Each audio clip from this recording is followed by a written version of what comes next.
Good evening, everyone. I'd like to call the Monday, February the 11th meeting of the University City Council to order. Ms. Reese, would you please call the roll? Councilmember Clay. Councilmember Carr. Present. Councilmember McMahon. Here. Councilmember Hales. Here. Councilmember Kusick. Here. Councilmember Smotherson. Mayor Crowe. Here. Thank you very much. You have before you the agenda for this evening. May I have a motion to approve? Actually, Motion to approve. approve. Is there a second? Second by Ms. Carr. Is there a discussion? Yep. Thank you, Mayor. We have a number of people here tonight, I think, on item K2, which is the Olive 170 Development Project update. I'd like to request that we move that item on the agenda to after the swearing in, so after G and before H. Is there a second? There's a second to move the item K2 after the swearing in commissions. Is there any discussion? Hearing none, those in favor, please signify by saying aye. Aye. Opposed? The ayes have it. The agenda will be amended to allow for the item K2 to be discussed and then comments at that time as well. We have no proclamation. Excuse me, Mayor. Who was the second on that? Ms. amendment? Carr. Thank you. We have no proclamations. You have before you the minutes of the January 28th regular session. Is there a motion that they be approved? Motion by Mr. Hales. Is there a second? Second by Mr. McMahon. Any discussion? Hearing none. Those in favor, please signify by saying aye. Opposed? The ayes have it. You have before you January 28th, 2019 joint study session. A motion that they be approved. Mr. McMahon, is there a second? Mr. Kusick, any discussion? Ms. Carr. I just wanted to ask the city clerk if the amendment, the change had been made earlier. No, I have a note here to change page 12 of E2 Yes. from the city's website to the Better Together website, paragraph right. 2. Okay. So I'll make that. I can't. I will make that motion that what I actually said was a Better Together website as opposed to the city website. So on page E22, E23, and I think E24 maybe? So there's a motion to amend the minutes from January 28th in order to clarify comments. Ms. Reese, you have those comments, I believe, now, correct? Is there a second? Second by Mr. Hales. Any further discussion? Hearing none, those in favor, please signify by saying aye. Aye. Opposed? The ayes have it. We'll now move forward with appointments to boards and commissions. Mr. Hales. Thank you, Mayor. I would like to reappoint Craig Hughes to the Traffic Commission. There is a motion to approve. Is there a second? Second by Mr. Smotherson. Any discussion? Hearing none, those in favor, please signify by saying aye. Aye. Opposed? The ayes have it. Mr. Hales. Thank you. I'd like to move to reappoint Dennis Fuller to the Traffic Commission. Where do I have Dennis? I have David Rowan. Oh, I apologize. I was skipping. There's a motion for Dennis Fuller. Is there a second? Ms. Carr, any discussion? Those in favor, please signify by saying aye. Aye. Opposed? The ayes have it. Mr. Hales. Thank you, Mayor. I'd like to move to reappoint David Rowan to the Urban Forestry Commission. Is there a second? Ms. Carr, is there a discussion? Hearing none, those in favor, please signify by saying aye. Aye. Opposed? The ayes have it. Ms. Carr. I would like to nominate Cindy Theory to the Arts and Letters Commission as a fill-in replacing Fred Fairs for his unexpired term. Is there a second? Mr. Kusick, any discussion? Hearing none, those in favor, please signify by saying aye. Aye. Opposed? And I'll abstain. Councilmember. It's my wife. Councilmember McMahon abstains. Thank you very much. The mayor is the one that nominates the Economic Development Retail Sales Tax Board. I would nominate Matthew Erker for that position. Is there a second? Seconded by Ms. Carr. Is there any discussion? Hearing none, those in favor, please signify by saying aye. Aye. Opposed? The ayes have it. For the record, St. Louis County has appointed Byron Price and Tracy Moore to the Economic Development Retail Sales Tax Board. They did that at their meeting on January 29th, 2019. We'd now like to move forward with the swearing in. Mr. Tiers was sworn into the Traffic Commission on February the 4th. Mr. Price was sworn into EDRST on February the 7th. And I believe it is Julie Brill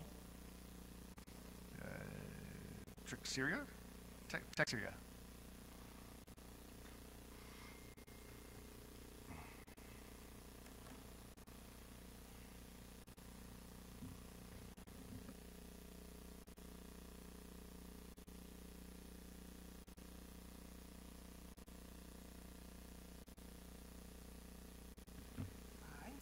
I, Julie Texera, Do solemnly swear that I possess all of the qualifications and am not subject to any of the disqualifications named in the charter for the office I am about to assume. yes, or repeat the whole thing. Do solemnly swear that I possess all of the qualifications and am not subject to any of the disqualifications named in the charter for the office I am about to assume. That I will support the Constitution and the laws of the United States and of the state of Missouri and the charter and the ordinances of University City. That I will support the Constitution and the laws of the United States and of the state of Missouri and the charter and ordinances of University City. And that I will faithfully and conscientiously discharge the duties of the office I am about to assume with impartiality and justice. And that I will faithfully and conscientiously discharge the duties of the office I am about to assume with impartiality and justice. Thank you.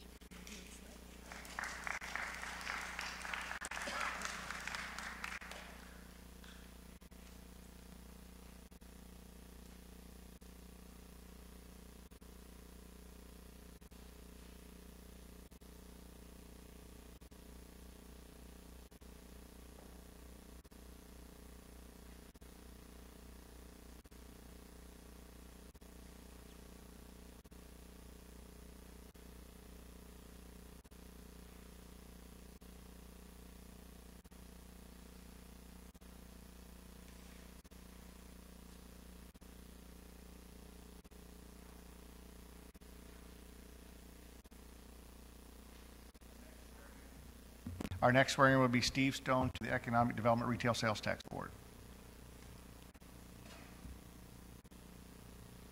Oh, I apologize. I said LSBD, Loop Special Business District. Thank you, Mr. Kusick. Thank you.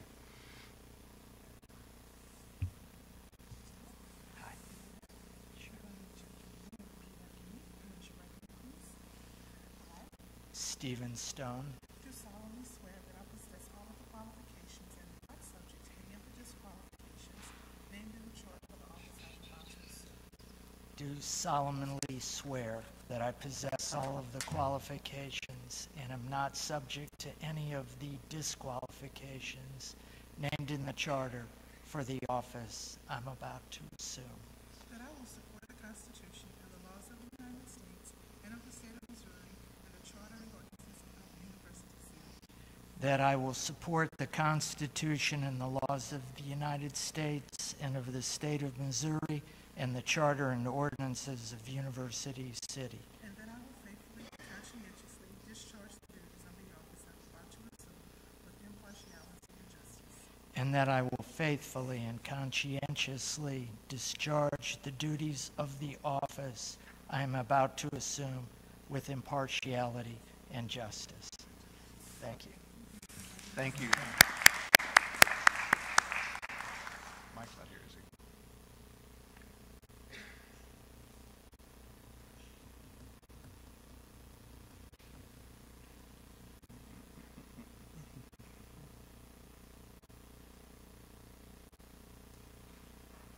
Are you doing the update? Yes.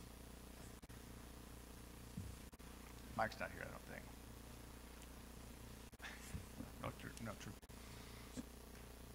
I believe that concludes our appointments and swearing in for the evening. We'll now move to the amended agenda with the city manager's report, item K2, the Olive and I-170 redevelopment project update from the city manager. Mr. Rose. Honorable Mayor and council members, This agenda item is intended to provide the mayor and council and public with an update on the Olive I-170 TIF project and seek direction on how to proceed. I want to start out providing you with a little bit of the background behind the project. The Olive and I-170 TIF project started as a discussion between residents of University City and a developer about ways to improve the condition of stagnant or declining housing values in the Third Ward. This discussion led to the City of University City conducting a request for proposals in March 2017. In May 2017, Novus Development submitted a proposal to the city regarding the redevelopment of approximately 32 acres of the north and south side of Olive Boulevard near I-170. The city determined that it was in the best interest of the city and its residents for the development to not only redevelop the 32 acres, but to allow for funding from the initial development to be used to make housing, infrastructure, and public safety improvements in the Third Ward and along Olive Boulevard corridor. On March 28, 2018, the city published a revised note of request for redevelopment proposals, and on March 30th, 2018, Novus submitted a proposal. On May 23, 2018, and continued on June 6, 2018, June 22, 2018, and August 23, 2018, the TIF Commission held a public hearing at which all interested parties had an opportunity to be heard. On August 23, 2018, the TIF Commission passed a resolution recommending that the City Council approve the redevelopment plan and designate the redevelopment area as a redevelopment area. Pursuant to the TIF Act, approved the redevelopment project for each redevelopment project area and adopt a tax increment financing within each redevelopment area. I want to talk a little bit now about why we introduced the proposed redevelopment agreement. On January 14, 2019, the Mayor and Council introduced the proposed redevelopment agreement signed by John Brown of Novus Development. The agreement was placed on the agenda for introduction because execution of the agreement would result in significant benefits being provided to the community. Following are a few of the benefits that would be received.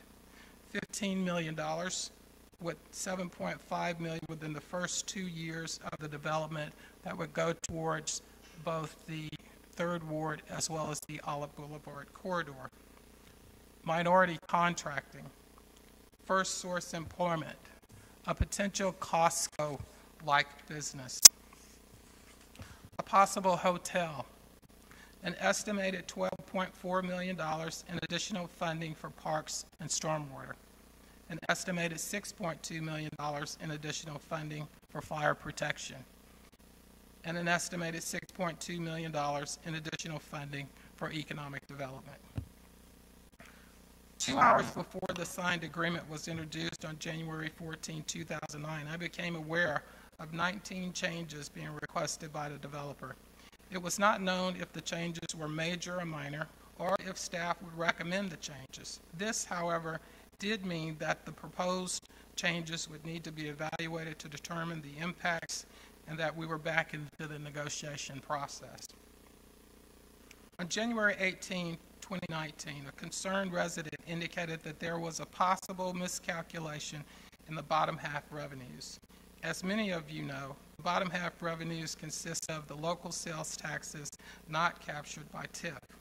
We immediately began an investigation to determine if a miscalculation had occurred.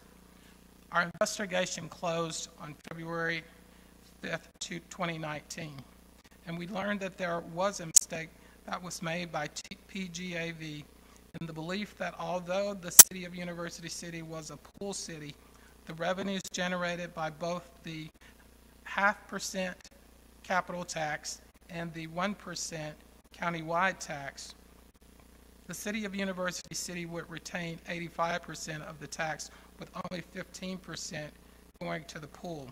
Instead, 100%, or an estimated $1 million, would go to the pool instead of the City of University City over the next 23 years. PGAV indicated that they believe that county staff were in agreement with their analysis relative to how the pool revenues were going to be distributed for the TIF district. So how do we proceed? Although there is an error in the amount of the revenues distributed to the pool, the benefits to the city in the signed proposed redevelopment agreement remain unaffected. Included in the proposed redevelopment agreement is that the city would contribute the 0.5% capital sales tax and the 1% county-wide sales tax to help retire the TIF debt. Proposed agreement does not commit to any actual amount of revenue to the TIF, as we understand that the financial reports produced by PGAV are intended to be estimates, and that the actual amounts that will be received from the project is contingent upon the performance of the development. We are continuing with our negotiations with Novus. I want to repeat that. We are continuing with our negotiations with Novus. I want to confirm with the mayor and council that your interest for this TIF project has not changed. In addition to the aforementioned benefits, I want to confirm that you do not want to give up your authority relative to the use of eminent domain. We received several questions from the public, and so I want to begin to respond to some of those questions. And I would ask Mark Grimm, who is our special counsel from Gilmore and Bell, to come to the podium and explain the 353 structure. There has been much confusion regarding how that structure works and the impact that it would have on the school district. Mr. Grimm.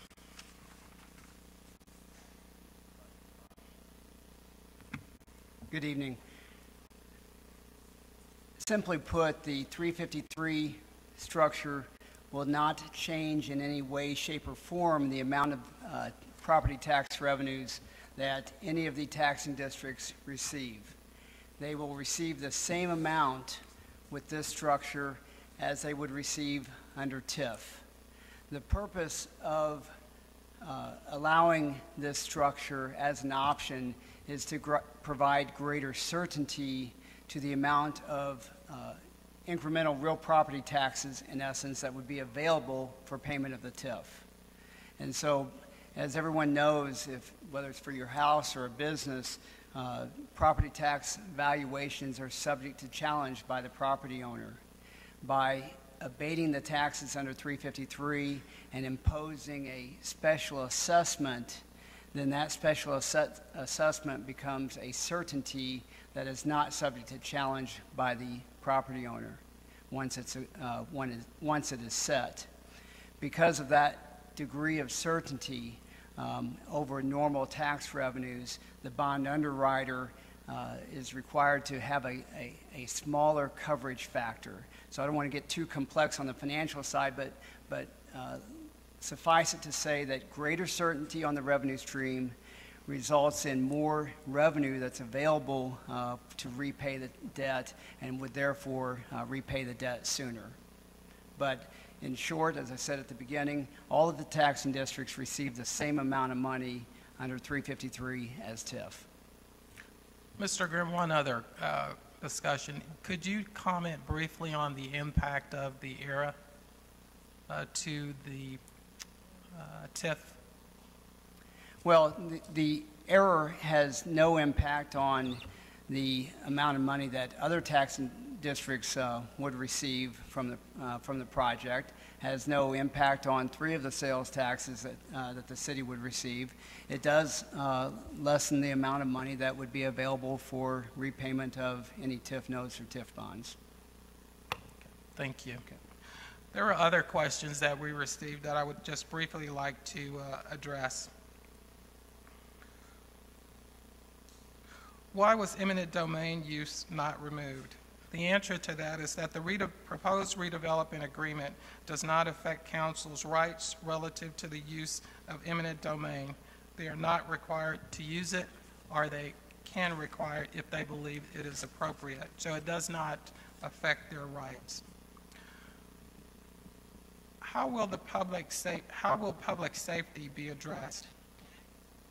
If we use the traditional approach for public safety, it will require approximately $450,000 to hire the needed personnel. We are exploring the use of technology, crime prevention through environmental design, and requirements of the businesses to provide security to offset these costs. Question, Prop P, the half percent public safety sales tax is absent from Table 8. The answer is because this is entirely a pool sales tax, it is addressed in Table 9. Question, why the change from $6 million to $10 million for base year revenues from businesses impacted by the TIF? The answer is estimates were initially based on information from the developer, and we were now able to collect data from the county, so our information is more accurate. This difference is not considered material difference since it is less than 2% of the annual revenue available for the TIF. Another question. A revised Table 8 from RPA 1, cost-benefit analysis, is included in the council meeting packet. I am concerned about values in year 2042 column. In the years leading up to the 2042, the increase of about 1% is shown, but the jump from 2041 to 2042 is about 46%. The answer is we advise PGAV to assume the TIF expires during the first quarter 2042, not at the end of 2041. There are a couple of months that are captured of the TIF in 2042.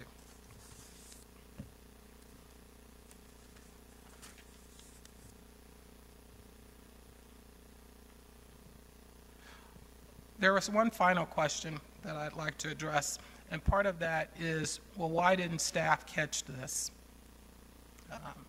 And what I would say to that is we have experts that we hired. And experts, you hire them because you believe they know more than you do about a subject matter. Think of it as you're going to the doctor. You hire a surgeon because you want them to conduct some sort of surgery for you. Now, if that surgeon makes a mistake, is that your fault? Probably not. I think the reality is that we can't know everything, but we try to put people in place that's on our team so that we are reasonably able to catch the majority of things. We think that in this case, PGAV made a very bad mistake. But they made a very bad mistake based upon the analysis that they did, and they believed that they had contacted the appropriate institutions in order to verify that information. So we accept it, we own it, it's still our responsibility, it's still my responsibility ultimately for the information.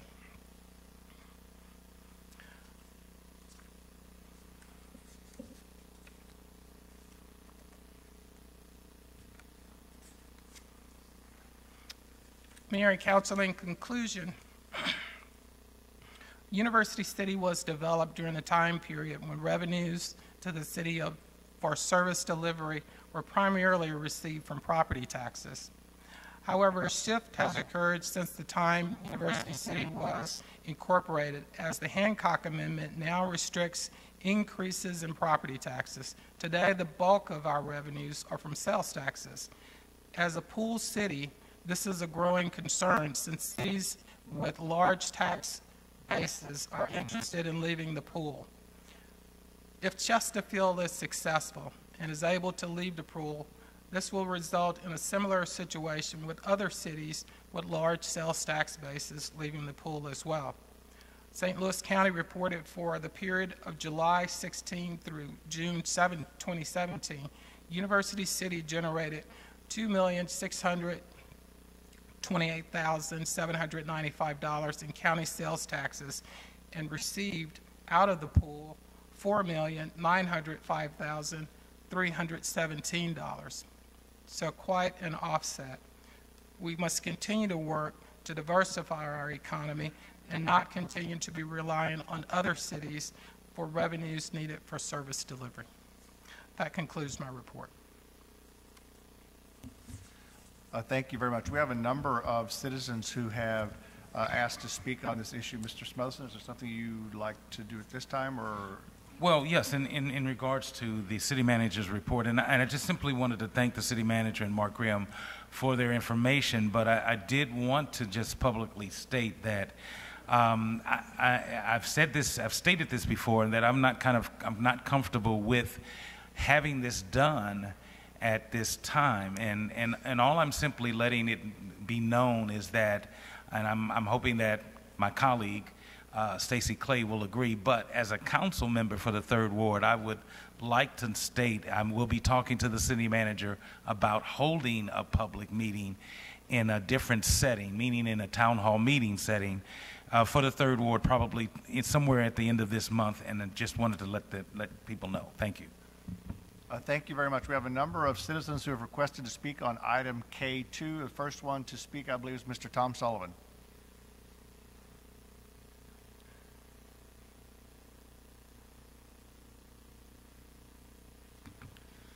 Tom Sullivan, 751 Syracuse. If we have learned anything about the proposed Olive 170 development, is that no one involved in promoting the project can be believed or trusted. There's been no small amount of deception from the beginning. Now it's said there's a $27 million mistake in the calculations. How can that be? Whenever you have run for office, Mr. Crow, you have claimed to be a big-time business guy. In addition to yourself, Councilman McMahon is an attorney. Councilwoman Carr has told of her in-the-weeds research. The city also has an attorney in the person of John Mulligan. It has a city manager in Gregory Rose. In replying to the city's RFP, Novus told of its experience in development. PGAV touts itself as an international firm. And if all that weren't enough, Mark Grimm of the Gilmore Bell Law Firm was introduced at one of the first meetings as a third-party overseer to make sure everything was done right. The firm advertises itself as, quote, bond counsel you know and trust. But then nearly a year after the project was announced, a big mistake was found by a citizen. So at this point, how can any of you be believed? The answer is you can't. The entire project is being built on a house of cards. What happens when they all fall, which is what happened in Sunset Hills with Novus? If the big mistake can be found on something that's been made public, what about all that's been covered up? City Manager Gregory Rose has stated more than once that there is no complete certainty with the project. I don't know if there is any at all, but there are still many questions that have not been answered. The concern is that the Olive 170 project turns into another fiasco like Sunset Hills, and the city is irreparably harmed. All the claims made for that project are the same ones being made for University City. By the way, PGAV was involved in Sunset Hills, and I'm told Gilmore Bell was also. It would be nice to know what all their involvements together have been. It seems this council is so invested in a project that you will give away the city in order to keep it going. It's just more, more, and more, whatever it takes to get it done. The project is still the worst thing University City has ever attempted. The development would tear down everything in a nearly 50-acre area, almost 70 well-kept brick homes in a largely African-American neighborhood, 58 apartment units, buildings that contain dozens of businesses, of which many are owned by minorities and immigrants, 2 churches, and 1 school. Even worse, University City taxpayers would provide $70 million for the $190 million project, and the developer only $60 million. With the recent changes and revelations, taxpayers may be given even more. This is why I'm sure the proposal would be overwhelmingly defeated if it was ever put to a vote of the people. Thank you, Mr. Mayor. Our next request to speak is Mr. Tim Michaels.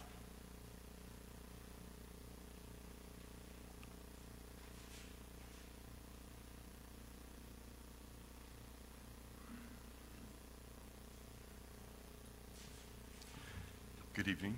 My name's Tim Michaels. I live at 7038 Cornell Avenue here in University City. Mr. Mayor, members of the council.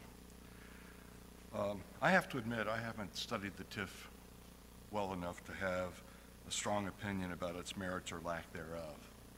However, I do understand the need for economic development in the city, and I would suggest that there may be alternatives, uses for the $70 million that would yield true positive returns for the city. It is extremely cost-effective for the city to establish a process that would take itself to a net zero carbon production level. By combining investments in energy efficiency and renewable energy, the city could effectively become free from utility expenses with an 8 to 12-year payback. This would initially generate a guaranteed rate of return of 8 to 12% annually that would increase as utility costs rise. This is indeed significantly better than the 15-year payback the council has stated is the target return on investments for energy projects. The state of the art for efficiency and renewable energy technologies have improved, and the economics of such efforts in the 5 years since the ordinance have passed have greatly improved themselves.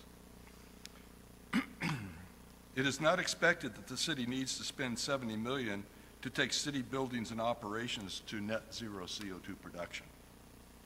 The same bonds could be used to help citizens and businesses in the U-City achieve the same net zero production for their homes and businesses. Besides funding the city's path forward, the bonds could create a revolving loan pool that is repaid solely by energy savings. Setting up the bonds to fund such efforts would accelerate U-City becoming energy independent. Additional benefits are, it would stimulate local economic development, generating skilled jobs for residents of U-City and beyond. It would sustain local economic development with an estimated burn rate of 10+ years to bring the entire U-City community into the net zero fold. It would challenge the city to rethink how it provides services. Indeed, garbage and leaf collection could become positive cash flow opportunities from the energy that can be generated from these renewable resources. U-City could work with U-City school districts, for instance, to convert all of the school buses to electricity propulsion, which improves local health while reducing annual operating costs significantly. It would be a marketing coup for U-City to be able to claim that it is a net zero CO2 community. There are multiple win-win scenarios available here. I'd be happy to assist the city in reaching these goals. Thank you very much. Thank you. Our next request to speak is David Harris.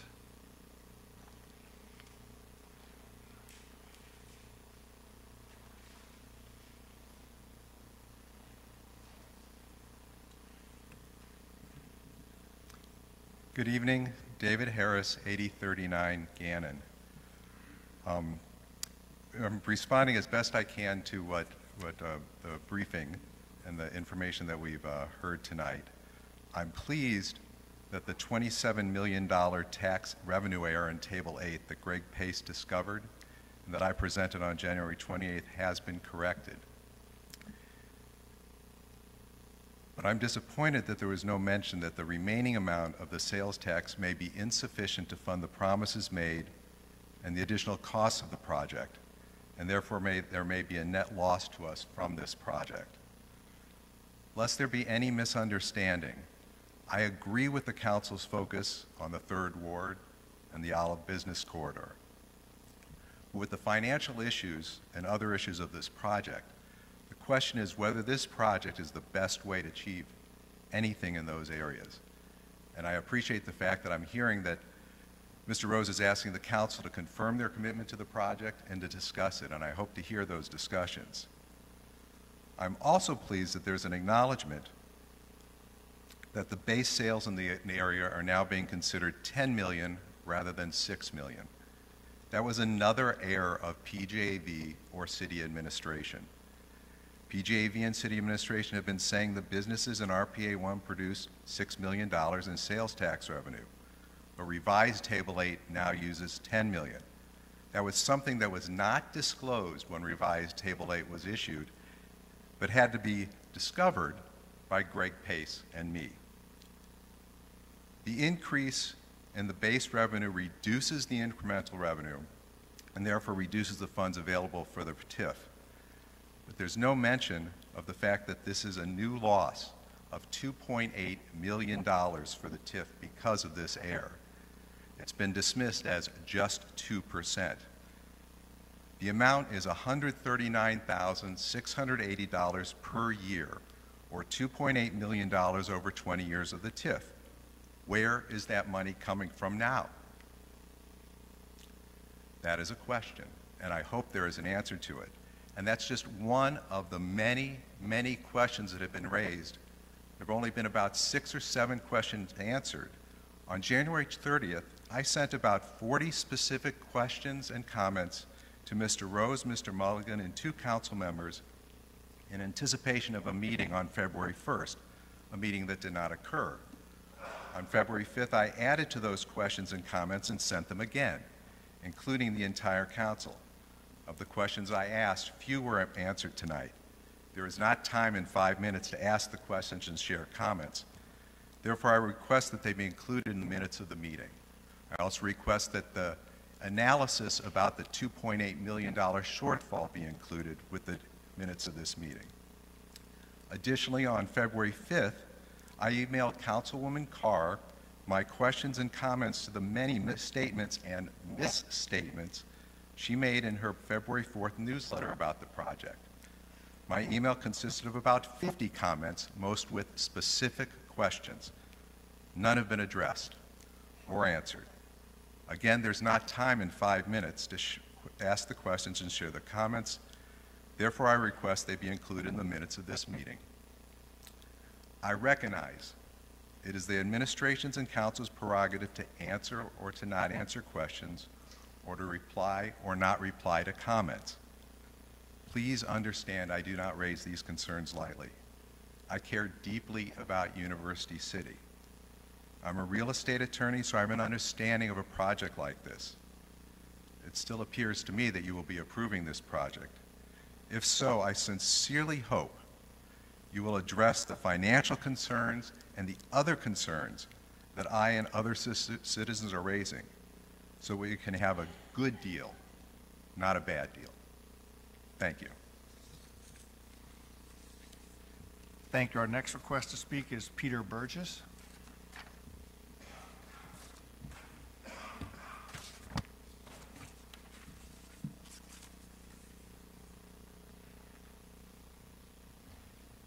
And I apologize, I should be saying to everyone, please give your name and address as you introduce yourself. My name is Peter Burgess. I live at 755 Radcliffe. Recently a major revision was made to the projected sales tax revenue, which we discussed, which the project would generate for the city's use. This revision overstated the projected revenue by an average of nearly $1.2 million annually from 2020 through 2040. Total of between $24 and $25 million total. This mistake was discovered not in the course of the development of the plan, but at the very end of the process, after the development contract, in fact, had even been put on the agenda for approval by the City Council. By all accounts, up until a sharp-eyed citizen notified the city of the error, the city had counted on receiving that revenue when it came up with its plans of the public benefits that could be funded through this project, including $10 million for improvements in the 3rd Ward and $5 million in improvements along Olive Boulevard. The city had indicated throughout this process that the $15 million in improvements would be included as part of the deal, and it's used the promise of these benefits as a major selling point to attract support for the heavily subsidized development project. Yet the total revenue reduction of over $24 million is much greater than that $15 million for the improvements. This reduction in revenue, which is spread out over 2 decades, would be sufficient to pay back bonds issued right away to fund that $15 million in improvements. But now the money which the city had included in its original funding plan, that money's gone. And yet, despite that fact, it is giving assurances about this $15 million. If the hit isn't going to be taken there, by my understanding, it has to be taken somewhere. So I'm looking forward to understanding how that happens and what will what will the benefit, where will the benefits change, because this is all on the public side, and there's that much less revenue available. Now that this revenue correction is made, it makes the deal a lot more modest for the public, assuming that that hit indeed is taken somewhere by somebody, if not out of the 15 million in improvements that are projected. And it makes it a lot closer to the point where the development project funds itself and not much more. I think it would be wise to re-examine, now that that's the case, some of the long-term growth assumptions that are built into the development model. The model assumes straight-line growth of 1% for sales revenue and 1.5% average growth in property values per year throughout the end of the project life, which is 20-plus years down the line. At a time when we see climate change-induced disruptions of our lives become more frequent, reminder, New Orleans gets a 100-year flood every year these days, relying on business as usual to do projections for the next 20-plus years seems very unwise. Many climate change effects are accelerating, including ones that affect us here in St. Louis. The big freeze from a few weeks ago that brought the region to a standstill, that was caused by a weak polar vortex condition in the Arctic. Loss of sea ice in the Arctic in the winter directly contributes to these debilitating weather conditions seen here and elsewhere in the States. And as a result of climate change, we can expect that to occur more frequently. Because of these kinds of storms and other disruptions that we're likely to experience because of climate change, there's a risk of project revenues not being realized as projected. I think there's a risk there that should be considered. And to be honest, I think we should reserve giving significant, massive subsidies to projects that will help us combat climate change, which this project doesn't do. Thank you very much. Thank you. Our next request to speak is Ms. Sonia Pointer.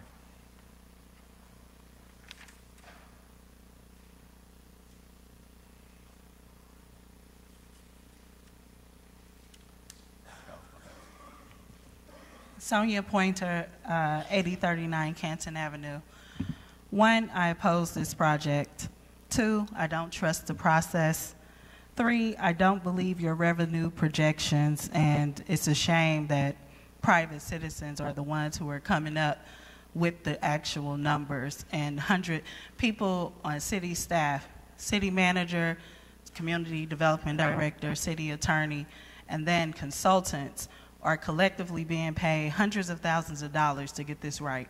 And you all still didn't present the full details to us.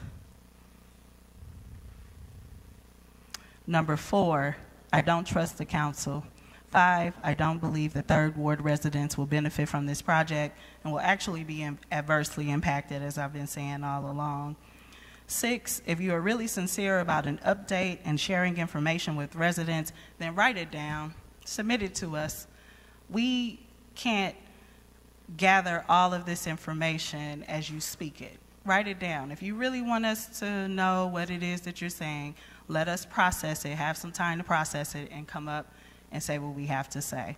This just isn't fair how you all try to keep us from actively engaging in this process. Stop with the tricks.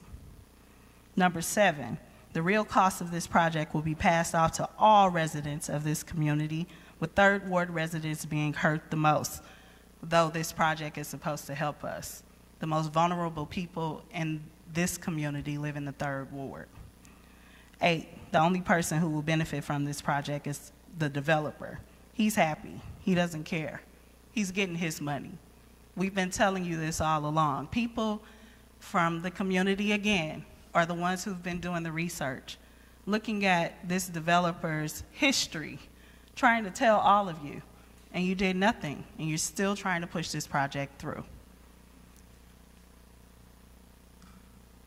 9, I want this project to go to a vote if you all decide to go forward, and I think you will, because ego is involved now. It's not about what's best for the city, it's about ego. 10, if you all are going to have public meetings, send out certified letters to all of the residents of the community. We don't want signs on the side of the road like what has happened at the last Third Ward meetings. We don't want you to try to sit us at tables to try to minimize our voices so we can't hear what other residents have to say. We want a serious engagement, something like the format of what happened at the TIF Commission meetings, except make sure that there's enough space to fit all the people who actually want to participate, and comment, address our concerns as we speak to you.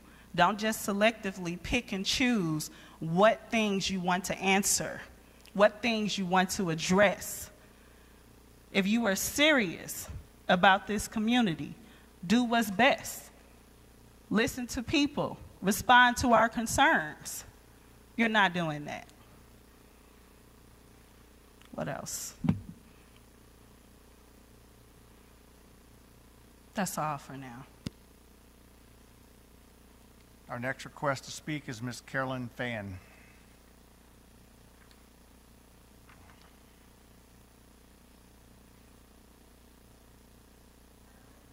Please put the microphone at the bottom.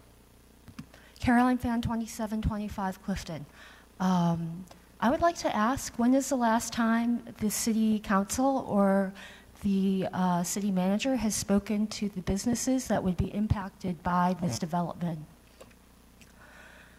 When I first found out about this development in April, I came and I testified at the very first hearing, and I said I thought it would be important for those businesses to be engaged and for translation to occur. That translation has never happened, and consequently, the businesses have very little information about the progress of this.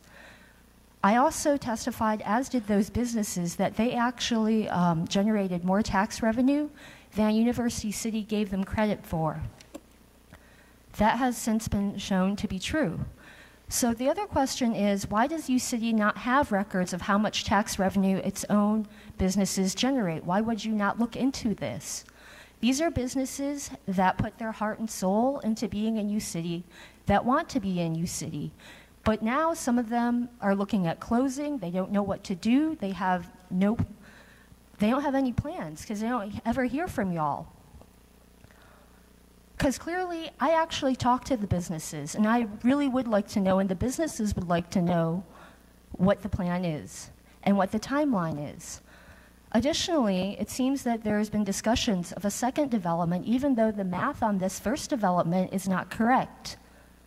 That second development, I don't know how folks are going and talking to landowners about a second development and putting property and businesses on their land when they haven't even spoken to the actual owners of half of that land. I think that that is very poor communication, and it's very poor transparency. When I first found out about this, I had no opinion. And then I took it upon myself to go and talk to people and see what they thought about it. That was the day of the very first TIF hearing, because if we all recall, there was only supposed to be one and done TIF hearing, and then I turned in 42 signatures from residents and businesses asking for more information, for more transparency. So we've had more hearings, because all of us have been delighted to be at all of these hearings, sometimes until 11 p.m. at night. But there hasn't actually been more information transmitted to the folks who are directly impacted. And so,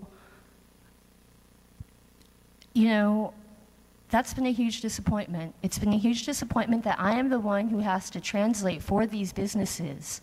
I am not paid by UCity. I wouldn't want to be paid by UCity. And why do you not give your own taxpayers and residents the due respect of providing them this information in the languages that they seek? At the last TIF hearing, the one where the vote was taken, I submitted testimony from one of the businesses.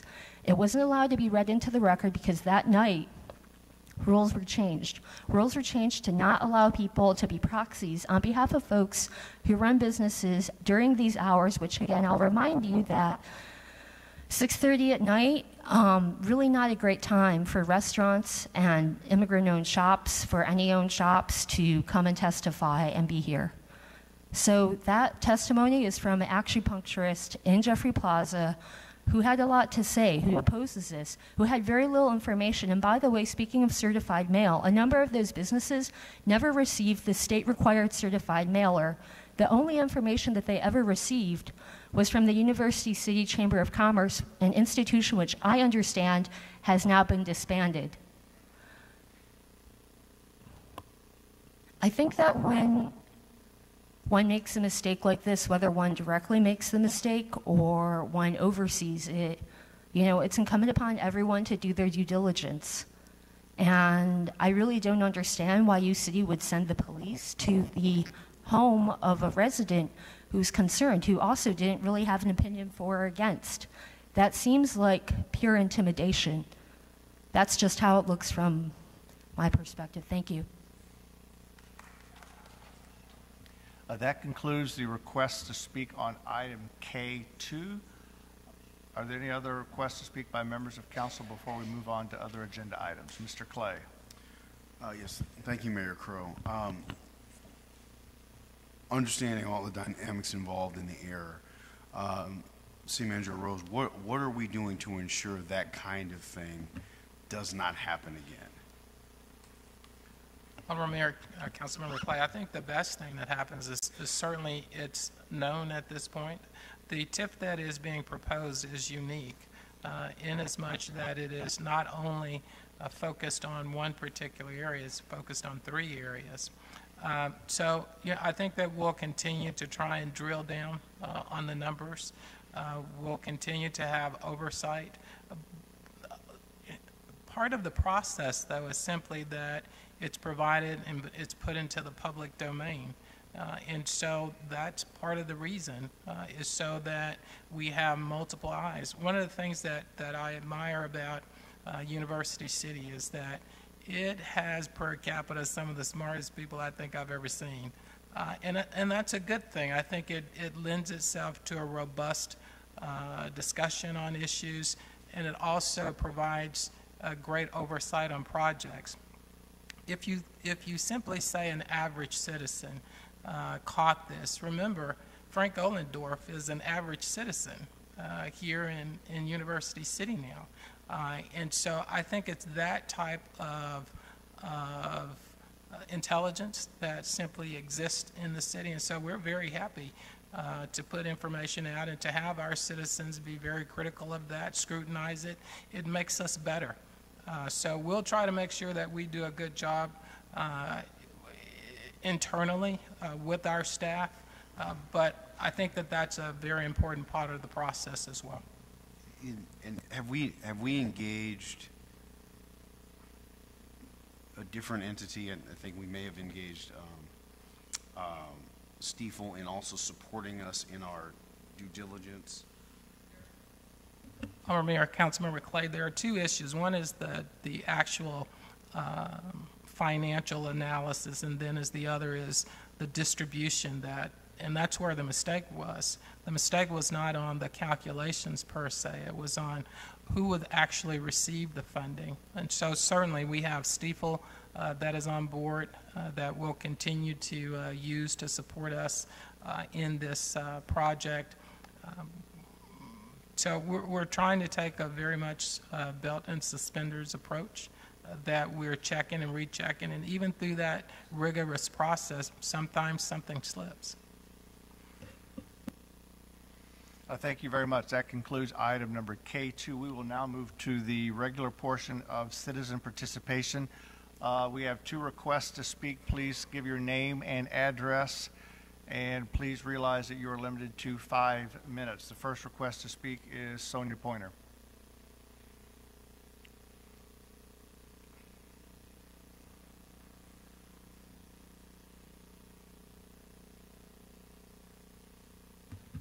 A few things. First, on the last agenda, name and address, please. 8039 Canton Avenue, Sonia Pointer. On the last agenda item, I wanted to say that I don't think that it's right that the city is trying to pass this off on someone else. You all represent us, not PGAV. You hired them as a consultant, but you were supposed to do your due diligence. you would have given us the information beforehand, maybe we could have established it beforehand. Just stop trying to pass this off. This comes from the top down, not the down, not the people at the bottom. Stop it. This comes from the top down.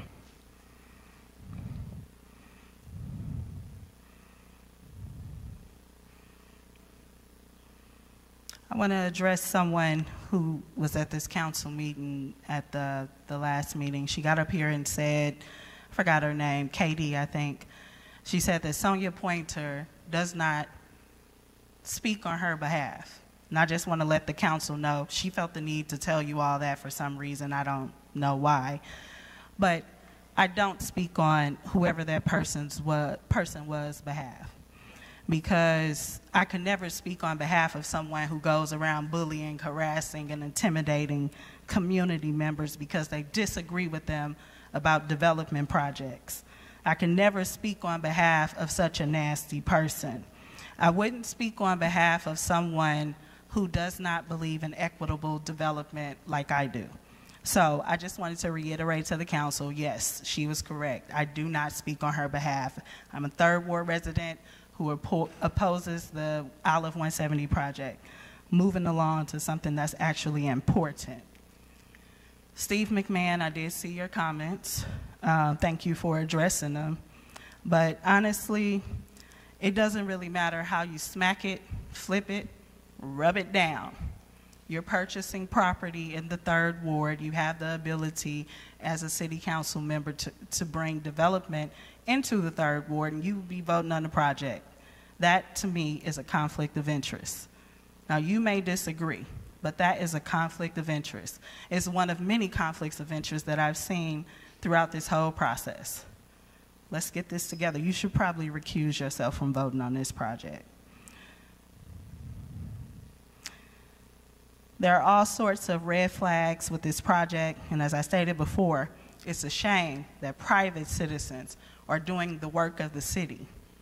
I went around and talked to residents, trying to engage them, digging through videos about this project. You all did not do that.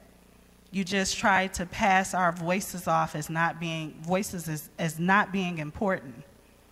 You didn't engage us.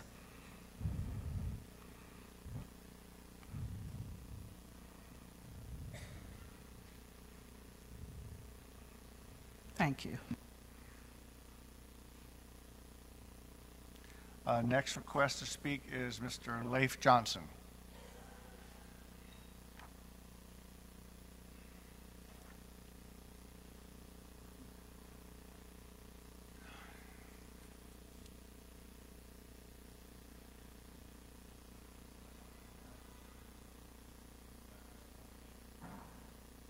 Like that?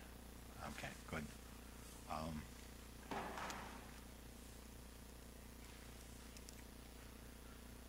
I want to thank Councilman Paulette Carr. Would you please give your name and address? I'm sorry.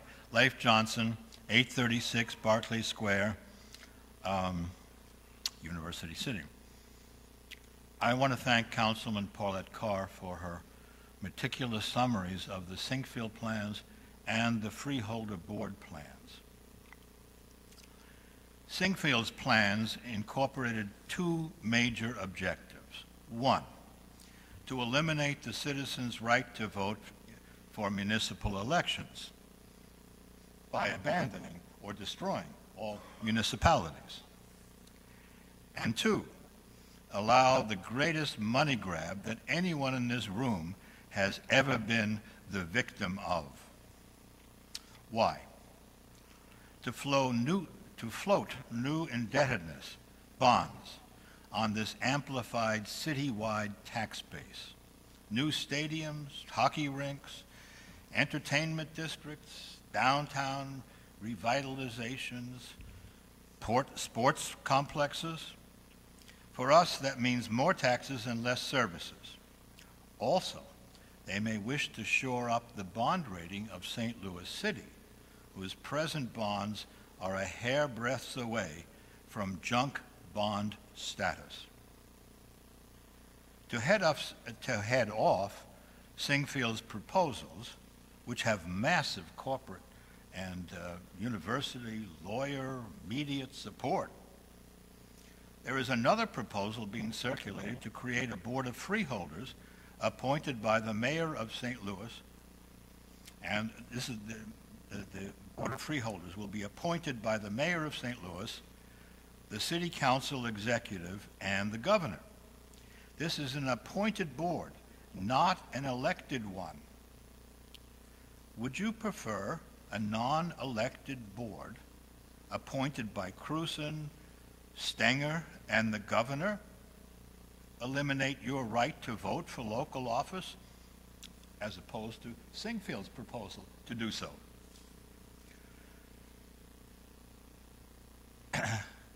Would you rather have a freeholders plan to achieve the very same goals of regionalism as Singfield's? The only option you have is to defeat Singfield. There's no compromise. There's no way around this plan. There is no alternative plan. There's no choice but to stand up and fight. 95% of this country has city and municipality government. They function just fine as separate entities. We already have a region, therefore we have already a regional set of government. Singfield's regionalism means nothing more than a massive money grab. On the possibility of losing our right to vote, may we recall the words of Abraham Lincoln.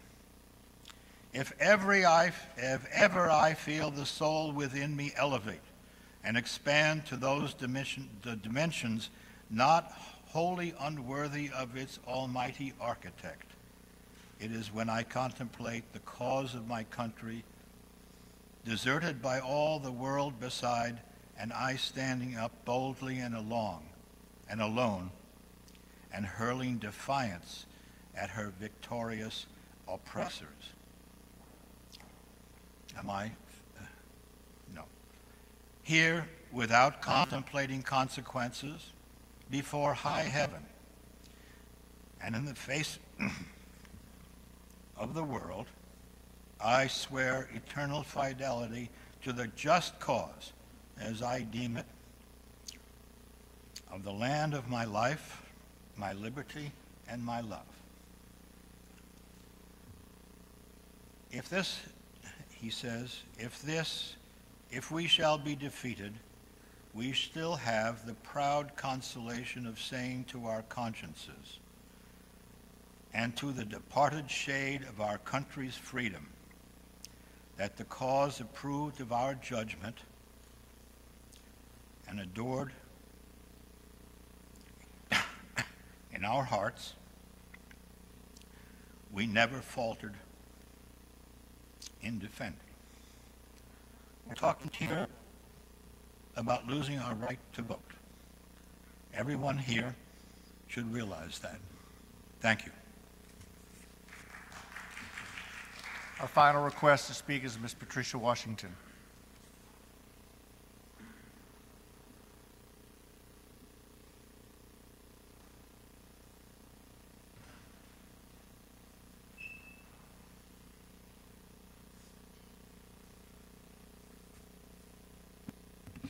Good evening. I apologize for my voice. Patricia Washington. I'm at 7040 Plymouth in the 3rd Ward. I promised myself that I would not come before this council again to talk about the Olive 170 matter. It has been very clear to me for months that this council is hell-bent and determined to do what it wants to do regarding this project. That would be okay if what it wanted to do would not have such a negative impact on so many people. So tonight I came to say thank you to Councilman Smotherson. And I hope Councilman Clay, and I would urge you to have not just one meeting in the 3rd Ward about this project, but several meetings in the 3rd Ward about this project. It is not too late to consider a community benefits agreement. It is not too late to continue the conversation about real benefits to residents of the Third Ward. Specific benefits, not just hiring for first hiring practices for people to get a head start on interviews, but to hire people who really are at and below the poverty line and chronically unemployed and make them a first priority in terms of hiring for this project. I'm just really disappointed that a mistake as huge as not catching the Pool City issue, that's not a minor thing. That's not minor at all. That is a major misstep, especially for someone like Councilwoman Carr, who always tells us how thorough she is. So I think that there is so much opportunity for us to go back, to again slow down, to look at the entire redevelopment agreement and bring that redevelopment agreement before the public and allow additional input and consideration. Who knows? Maybe some other residents, eagle-eyed residents, might find some other issues and may actually have some better suggestions. So I thank you, and I urge you, my elected representatives, to do right by those of us in the Third Ward, just like the rest of the people in the council are going to make sure that the people in their wards benefit. Thank you. Thank you. That concludes citizen participation. We'll now move forward to the public hearing. You have before you a public hearing. I will open it. The public hearing on the liquor license for 7930 Olive Boulevard at 7:41. Ms. Reese, are there any requests to speak? No, none at this time. There are no requests to speak. Therefore, I will close the hearing at 7:41. We'll now move forward with the consent agenda. You have before you the consent agenda presented by the city manager. A motion that the consent agenda be approved. Is there a motion? Motion by Mr. Hales. Is there a second? Second by Ms. Carr. Any discussion?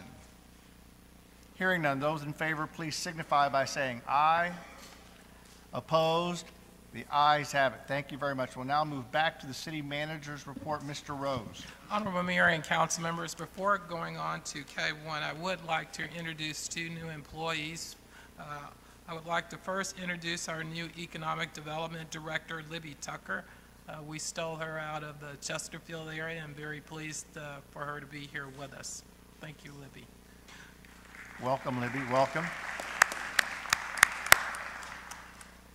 Next, I would like to introduce the new Planning and Development Director, Clifford Cross. Clifford comes to us out of South Padre, Texas, but his hometown is in Illinois, so he's very close to home now. There you go. Finally, I'd like to express my sincere gratitude to Rosalind Williams.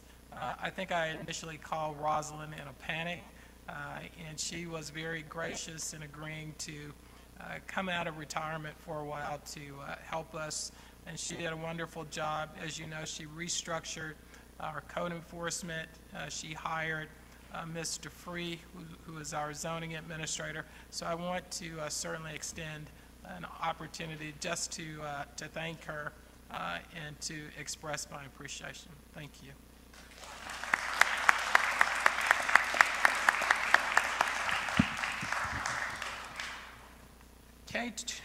K1 is an item where the National League of Cities partners with a for-profit organization to create a service line warranty program. And I would have our Public Works Director, Mr. Sinan Appelslan, introduce this item. And I'm told it's a 5-minute presentation. Hello, good evening.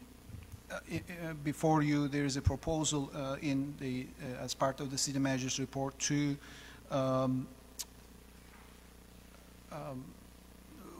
provide an endorsement to sign into by signing into the attached marketing agreement, allow the National League of Cities to start advertising in University City to the residents of University City for a service line warranty program that can supplement the city's sanitary sewer lateral repair program that by our council's action of last September per staff recommendation, there was a change. The change was a $2,500 cap that applied to our program for city matches into repair projects.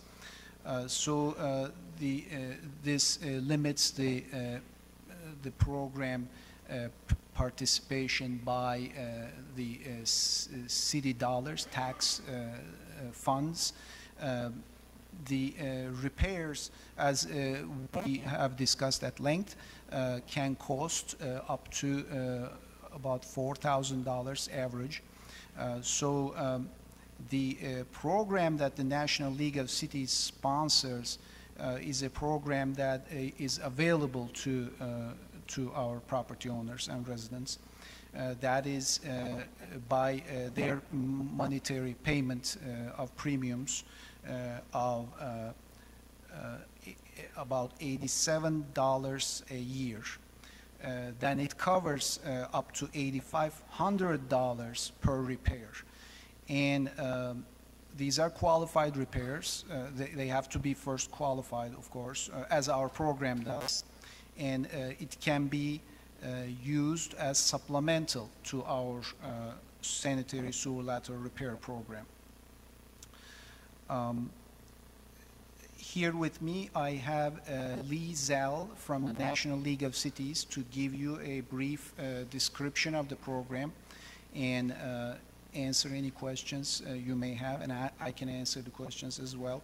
And the recommendation of our city manager, Mr. Rose, is to allow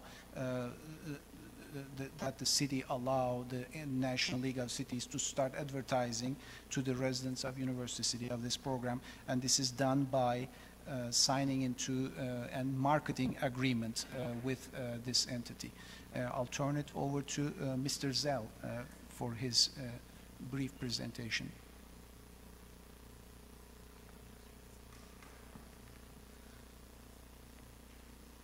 Good evening. I'm Lee Zell. I am your representative for the National League of Cities Service Line Program. I'm here to basically answer your questions, walk you through this program, and explain how the program works.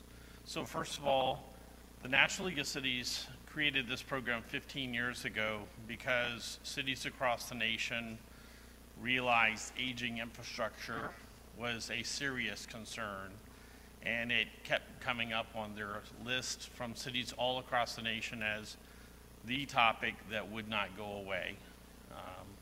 As the years passed, where it was on your important list kept rising higher and higher to the top. So what this program does is, first of all, it's voluntary. Cities review the program.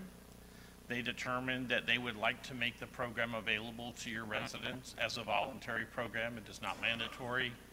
The city, there is no cost to the city. We use no city tax dollars. The communication of the program is what we actually come to you for. We do everything.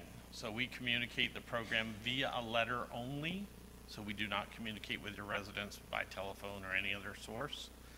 It is a partnership with your city.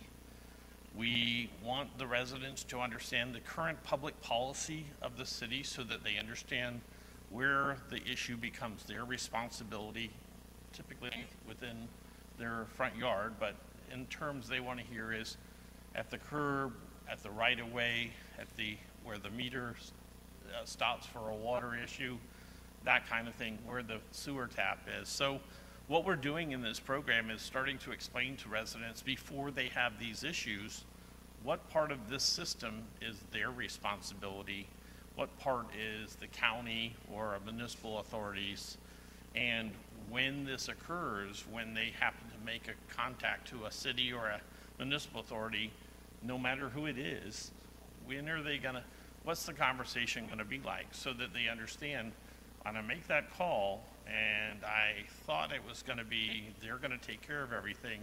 What are they gonna tell me? So we talk about this before these issues. In the end, what we were able to do is, for lower income, for middle income, for fixed income residents, we explained to them, just as Sinan had mentioned, the cost of these can vary, and they can be many thousands of dollars. So this program fixes that. The cost of the program is $7.75 for each 1 month that a resident chooses to voluntarily use the program. They can use it 1 month at a time. They can use it 7 months, 30 years, whichever, it's all up to them. So when they need help, they're going to get the help. When they need an answer that's not, it's thousands, instead they say, no, I have that program, I've already paid. There are no deductibles. There are no one-time fees. This is a national program from the National League of Cities, so we don't make exclusions based on what materials we find underground. If we dig down and find a lead line, well, we don't repair those. We cut those out and start over. So we're eliminating aging infrastructure issues by eliminating those issues. So in your city, the key was the cost of the program that was in place was quickly going to exceed the number of claims. So it was sort of, we're getting to that point of negative. And so what we're asking from the city is your permission to communicate this program via letter to your residents. And what we specifically ask is if you might make a motion to authorize your manager, Mr. Rose, to enter into an agreement to communicate with us, to communicate the National League of Cities to all of your residents with no requirement for any resident to participate, but it's a voluntary program. And this is a partnership, so part of our communication is we do want residents to understand we are working with the city. So this is something that we are responsible to you. If you have ever a need for us, we come before you and we are accountable to you. So any questions? Any questions from Mr. Clay? Thank you for your presentation. I do appreciate the city bringing this back because this was brought up, I believe, when we talked about the budget and the challenges concerning the sewer lateral program. So this was brought out by Mr. Alfasan, and now it's brought back, so I appreciate that. Only contact residents by letter. Okay, Correct. I did see that. And this is, I guess, the city manager, Rose. Will the city also be involved in making residents aware of this program? Will there be media over and above the letter? Because I think this is something that could be of some value for at least folks to be aware, because it's $100 a year, correct? And that yields the potential of $8,500 in coverage, correct? Can I help you with that? Please. Okay, let me help with that. So the program is well laid out, and we offer anything, and specifically we work with cities. We offer what we call press release, that most cities say we would like to use this on our infrastructure public works type page to communicate to the residents before the program even arrives, to allow them to understand that this is what the program is about, this is how it works, it is voluntary, we're not using anyone's tax dollars, so if you choose to participate, great, but if you're not subsidizing someone else. Those kind of questions. We also very much right at the time when we are going to communicate via a letter, which we do 3 times a year, spring, fall, and winter. And when we communicate, we offer to cities what we call a banner note, and it will be at the top of your web page just for like a week to say, be alert, this letter is coming, mentioning the new water lateral program, which is voluntary. And the key there is the number one question, far above all others, that residents ask is they just want to know, is this real? So when they get that letter and they happen to look at the city website to ask, all of a sudden they see it and they go, oh, okay, never mind. They put the one and one together and they go, this is what I thought it was. So it is actually a program that the city is aware of. All over the program, we help the residents understand. We handle all the calls, questions, claims, but we also let the residents ask the city, are we participating? Is this something you're aware of? And that's our key, as being a partnership, because we want to be responsible to the city, and this is how we commit ourselves to you.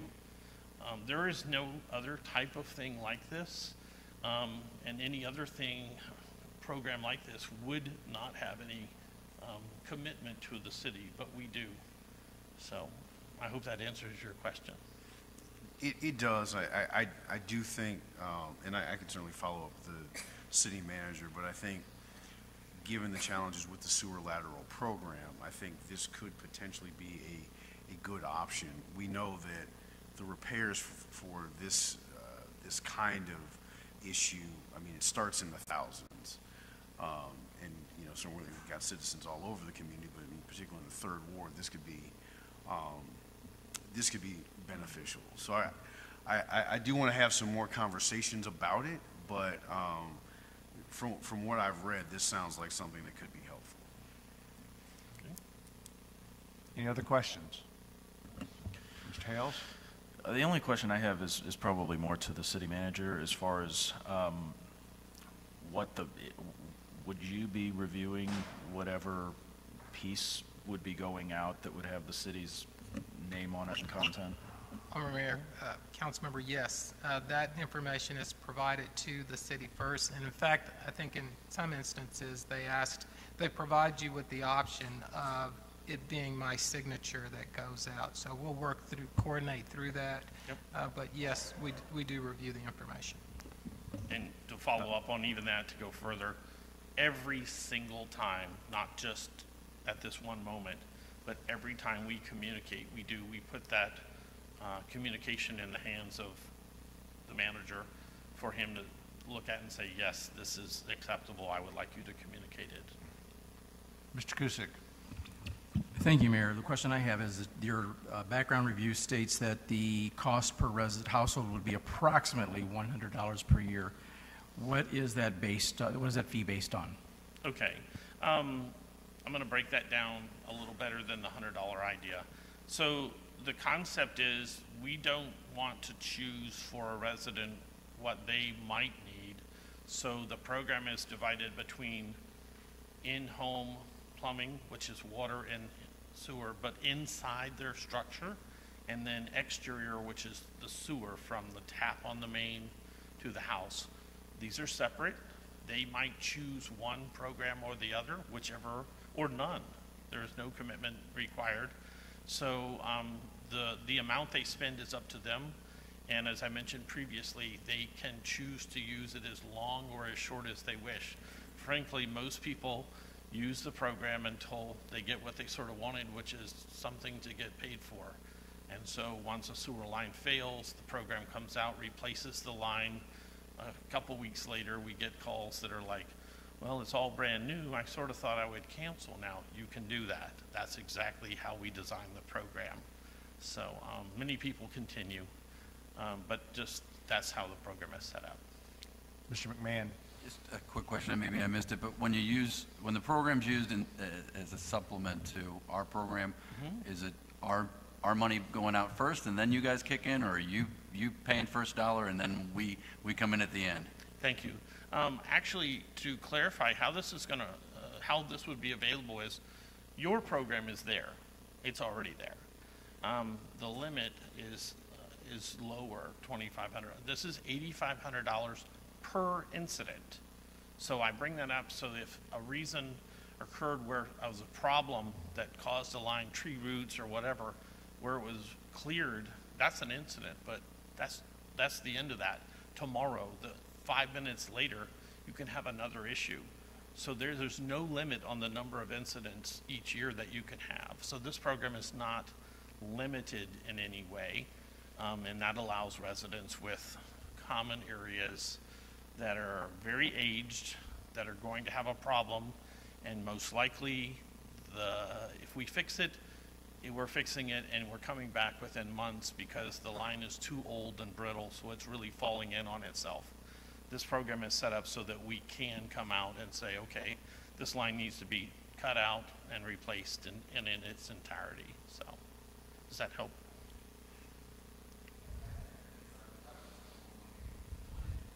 Your microphone, please. Oh, yes, I'm sorry, yes.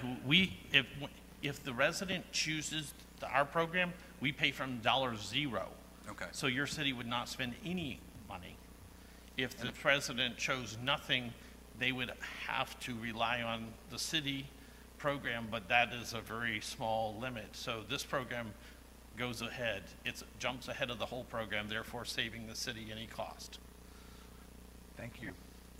Before we move, we need to have a motion to approve. Is there a motion? Motion by Ms. Carr. Is there a second? Second by Mr. Cusick. Is there additional questions, discussions to be made on the motion on the city manager's report? Hearing none, those in favor, please signify by saying aye. Aye. Opposed? The ayes have it. Thank you very much. We'll now move, thank you. Thank you. We'll now move forward to the unfinished business section of the agenda. Can we please have the second reading of Bill number 9380? An ordinance amending Schedule 3 of the Traffic Code to revise traffic regulation as provided herein. Thank you very much. May we have the third reading? An ordinance amending Schedule 3 of the Traffic Code to revise traffic regulation as provided herein.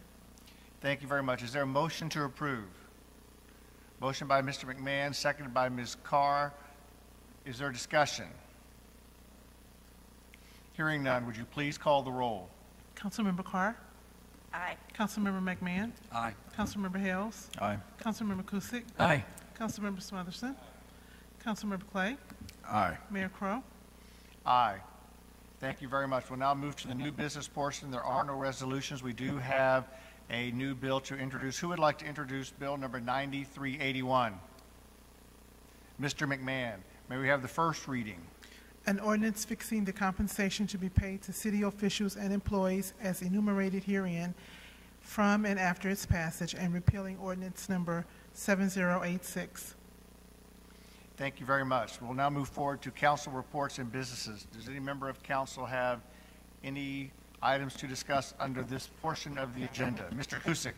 Thank you, Mayor. Yes, I would like to just mention that yesterday the library and the library board and staff hosted the first annual patrons event, thanking all of the library patrons and friends of the library.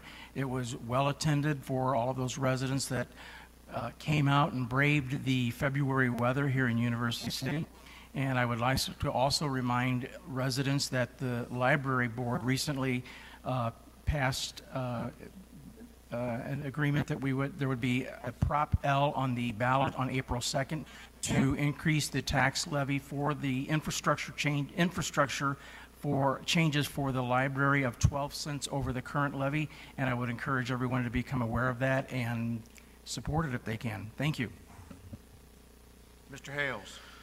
Just a couple of things. The Traffic Commission meeting this month is canceled, so I guess I'll take this opportunity now to welcome Mr. Tiers to the Traffic Commission. And also, it's worth noting we actually have 4 members of the Traffic Commission here tonight, so I don't think that's ever happened.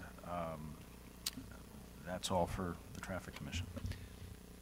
Thank you very much. We have no more requests to speak. Council comments. Any comments this evening from my colleagues? Mr. Cusick. Thank you, Mayor. The resident, Mr. Johnson, spoke earlier about the Better Together process that was taking place. It's going to be a statewide initiative to change the Missouri Constitution, Article 6 of the Constitution, to revise it, to repeal it and replace it with a new one. I would encourage people to become aware of what that is. And I would like to read one of the definitions from that. It's essentially the changing the Constitution by which the St. Louis City and St. Louis County would be merged as one municipality. And from the petition that is available on the Secretary of State's website, I would like to read Section 2. It says that upon the effective date of this section, the territory of the County of St. Louis is extended to embrace the territory heretofore in the City of St. Louis and the County of St. Louis, and the County of St. Louis, so expanded, shall continue its corporate existence as a new political subdivision, body corporate, and municipal corporation, which is hereby created with its name, the Metropolitan City of St. Louis, and its seat of government within the territory heretofore in the City of St. Louis. What that means is that the people in outstate Missouri will be deciding what will happen with those of us that live in the city and the county. And it has been said before that we need to have representative government, and we won't have that. It'll be the people in outstate Missouri that will be deciding the fate and the future of those of us that live in the city and the county. Now, there has been a petition process started to ask the city and the county, the mayor of the city of St. Louis and the St. Louis County executive director to bring together a freeholders meeting so that those of us in the city and the county can come together and can present our voices and say what we have to say about this whole issue. Now, it certainly won't trump this petition if it's effective and if it passes statewide, but it'll give us a voice, and it'll give the people in outstate Missouri a chance to hear what those of us in the city and the county of St. Louis feel about a possible merger. And I would encourage people to be aware of what this merger would and would not do, because quite frankly, when you read the process, they're pretty vague on a lot of issues as to how this new government would look that would be one incorporated area of the city and the county of St. Louis. And to that end, there are those of us that are passing petitions around. We need 15,000 signatures in St. Louis County and 5,000 signatures in the city of St. Louis to be able to create this board of freeholders so that the, is that correct, the board of freeholders? Yes, the Board of Freeholders, so that we have a way of being able to petition the city and the county to make our desires known. So having said that, I would encourage everyone to learn a lot about it, because we may not be seeing the University City and our municipal government the same way in the next couple of years if this goes through. Thank you. Any other requests to speak from council? Hearing none, I'd like to first off thank all the citizens who came out tonight to speak on all the issues, including those that were on the city manager's report. I think it's one of the things that the council members, I think we have said all along, is that to the best of my knowledge, I think the council continues to support the development, and we continue to support the need to have funds go forward into the 3rd Ward and along the Olive Corridor. And we have always said, and we continue to say, we will always maintain that we will not vote for something if we do not think it is in the best interest of the residents that we represent. Just very briefly on Better Together, I will tell you that as we go forward in this discussion on Better Together, it is incumbent upon all of us to read the entire report. It is clear that they don't really anticipate folks will take the time to do this. I think it is important for you to do that, and particularly in University City, where we are the 3rd largest municipality in the county. We've also been, I think, many times in the history of our community, a leader in regionalism, and I think many of us believe in it. I think this is clearly not the best pathway forward for us, but I think we would all probably, different folks here said there are some good ideas in this that we probably can embrace, but this is not the pathway, at least for me, that I would choose going forward. I think there are serious flaws in this plan, and I would agree with my colleague, Mr. Cusick, as a young man who grew up in Farber, Missouri. I do not believe that my 375 neighbors in Farber should be voting on whether or not St. Louis City and St. Louis County should come together, let alone the details. I also think it's important for us to remind the people in outstate Missouri that if we're talking about merging the city and the county, where does this line stop? Where does it stop as far as smaller communities, smaller counties? Because if we're talking about efficiency in that way, that becomes a very dangerous double-edged sword. But I do ask that before any of us go off too far, that you do take the time to read the report, because I think that it's important for us to know that there are some things in there that probably we would agree with, but that at the end, this is not the way for us to go forward. With that, I would request a motion to adjourn. Motion by Mr. Cusick, a second by Mr. Hales. Those in favor, please signify by saying aye. Our meeting is adjourned.